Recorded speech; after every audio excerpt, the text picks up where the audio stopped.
Imagine stepping off a boat, placing your feet onto solid, dry earth, and instantly feeling violently sick. Your head spins, your stomach drops. Gravity feels completely, terrifyingly wrong. For you and me, the land is our home. The ocean is a temporary, dangerous place to visit. But there is a group of people on this planet who experience the exact opposite. To them, the land is an alien, uncomfortable place. Because for the last 1,000 years, they have lived entirely on the water. Look at a map of Southeast Asia. In the warm, crystal-clear, glowing turquoise waters of the Coral Triangle, stretching across the oceans of Indonesia, Malaysia, and the Philippines, lives a society that defies the laws of human biology. Welcome to the world of the Sama Bajau, the last true sea nomads on Earth. If you want to understand life here, you must erase everything you know about human existence. The Bajau do not live near the ocean. They live on it. They are born on narrow, hand-carved wooden boats called lepa-lepa. They learn to swim before they can even walk. They spend their entire lives floating above the coral reefs, building sprawling, fragile wooden villages on stilts, hovering miles away from any coastline. There are no roads here. There are no cars. There is no electricity, no running water, and absolutely no property lines. The ocean is their grocery store. It is their playground. It is their religion. And out here, survival requires acts of physical impossibility. If you dive into the water alongside a Bajau fisherman, you will witness something that looks like magic. Wearing nothing but a pair of simple, hand-carved wooden goggles with glass lenses and holding a wooden spear gun, a Bajau man will take a single, deep breath, and then he drops. He does not swim down. He sinks like a stone. He descends 60, sometimes 100 feet into the crushing blue abyss. When he reaches the bottom, he does not float. He walks. He calmly strides across the sharp, jagged coral reef, stepping on the ocean floor exactly the same way you and I would walk through a forest. He patiently tracks massive groupers, octopus, and stingrays, hunting completely silent in the deep. He can stay down there, on a single breath of air, for up to 10 minutes. Over an 8-hour workday, a Bajau diver spends 5 full hours entirely submerged underwater. How is this possible? How can a human being withstand the crushing water pressure and the suffocating lack of oxygen that would render a normal person unconscious in 2 minutes? The answer is shocking. It is a biological miracle.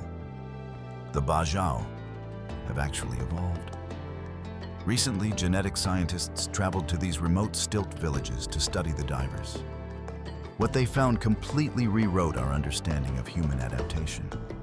Through centuries of constant, extreme diving, the DNA of the Bajau people has physically changed. Their spleens, the organ that acts as an emergency reservoir for oxygen-rich red blood cells, are 50% larger than a normal human's. When a Bajau diver hits the freezing water, their massive spleen contracts, injecting a massive dose of oxygen into their bloodstream, essentially turning them into human seals. They are the first known humans to genetically adapt to the ocean. But this superpower comes with a dark, painful price. To dive to such immense depths without modern equalizing equipment, the pressure on the human ear is agonizing. So, at a very young age, many Bajau deliberately puncture their own eardrums. They bleed from their ears. They suffer vertigo. They lose much of their hearing above water. But below the water, the pain is gone forever. They can plummet to the bottom of the sea without feeling a thing. It is a brutal, lifelong sacrifice. Trading the sounds of the surface world for the absolute freedom of the deep. But today, this incredible, ancient way of life is facing an existential threat. The modern world is closing in and the ocean is changing. The bajau have lived in perfect harmony with the sea for a millennium. They took only what they needed. But massive, industrial commercial fishing fleets have arrived, ripping through the coral triangle with giant nets, destroying the fragile reefs and entirely wiping out the fish populations. The ocean that once provided an endless bounty is slowly turning into a desert. At the same time, the concept of a sea nomad has become illegal in the eyes of modern governments.